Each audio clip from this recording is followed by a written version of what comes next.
IT क्षेत्र, जहाँ पर पता नहीं बाबा सोमेश की कृपा कब बरसेगी। मैं तो यही सोच रहा हूँ किसी दिन मुझे लोग पकड़ के मारे नहीं। सबका आईटी फेवरेट है और मैं बोल रहा हूँ कितना 1 साल से ज्यादा हो गया नहीं बोलते हुए मुझे। क्या करें, जो बात नहीं समझ में आती ज्यादा है हो नहीं गया। समझ। जब 26,000 से चला था उस समय से मैं आपसे पूछ रहा था, और आप टैक्टिकल बाय से खिसके ही नहीं। ये तो 30,000 का मामला है। जब मैं तो कहाँ, 26,000 का मामला तो यहाँ का है ना, 2023 के अप्रैल से। सोच लीजिए कितना समय हो गया। वहां से इतना सारा आईटी सेक्टर ऊपर नीचे सब कुछ घूम फिर लिया, लेकिन बाबा सोमेश की राय नहीं बदली, कृपा नहीं आई।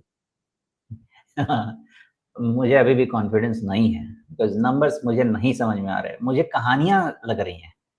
और मैं खासकर सुनने की कोशिश करता हूँ कि कौन आ रहा है बोलने और क्या आ रहा है बोलने, और फिर जाके पीछे पढ़ता हूँ कि उनका क्या सिचुएशन है। अभी अटके राम लटके राम, तो फिर क्या करेंगे, बोलेंगे राम। ऐसा ही है। मुझे तो इससे ज्यादा कुछ नहीं दिखाई देता आईटी में। मुझे जो दिखता है वो ये है कि राजीव जी आप इसको वीकली चार्ट बनाएं और मुझे हेड एंड शोल्डर्स दिखता है।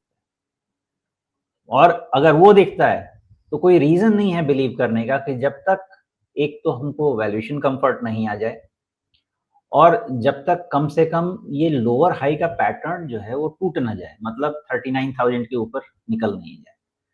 थियरी ही नहीं कहती है कि तुम कुछ करो तो ना करो।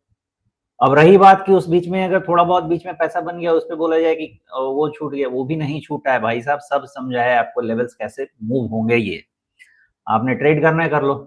इन्वेस्टमेंट कैटेगरी बनता ही नहीं है, कोई भी इसको कह ले, नहीं बनता है, किसी थियरी से नहीं बनता है। मतलब एक अगर जबरदस्ती बात करनी है तो वो बात अलग है, लेकिन नहीं बनता है ना, वैल्यूएशन से बनता है ना इनके लोगों के जो ओनर्स क्या बोलते हैं, प्रोमोटर्स मतलब मैनेजमेंट है, उनका ही कमेंटरी जो है कंफ्यूज्ड है, खुद ही कंफ्यूज्ड है।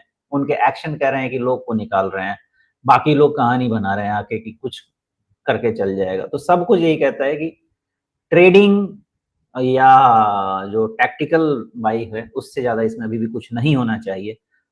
मत गिरे ज्यादा, कोई दिक्कत नहीं है, बिकॉज सारे सारे म्यूचुअल फंड आपको इसमें एफआईआई सबका इन्वेस्टमेंट मिलेगा, नहीं गिरेगा, ठीक बात है। वेल्थ क्रिएट कर देगा, अग्री करने वाली बात तो नहीं लगती मुझे। जी, ओके। अच्छा, जो हेड एंड शोल्डर आप कह रहे हैं, ये कौन सा वाला देख रहे हैं? ये जो 31,000 के ये आसपास ठीक के है, ये बॉटम सार। एकदम यही वाला है, एकदम ठीक है। ओके।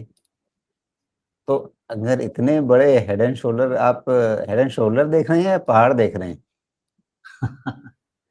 ऐसा ही है इसका। आप समझिए कि इसका नेकलाइन आपका 200 डीएमए का ही रहेगा, बिकॉज इसका नेकलाइन क्लीन कभी नहीं बनेगा।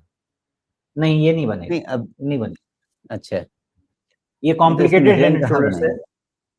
हाँ, मैं वही जी। कह रहा हूँ, ये कॉम्प्लिकेटेड हेड एंड शोल्डर्स है, इसको आपको 200 डीएमए से रीड करना है। ओके। तो उसका जो लाइन आपका बनता जाएगा उसके बेसिस पे इसका नेकलाइन मूव होगा। बिकॉज क्यों है ना इसका, एक आप ऐसा समझिए कि ये जो 3 जून वाला, जो 3 जून 2024 वाला लो है, वो एक एबरेशन है। और उस एबरेशन को लेके अगर कोई कुछ भी बनाना चाहेगा तो तकलीफ, वो भी एबरेशन है।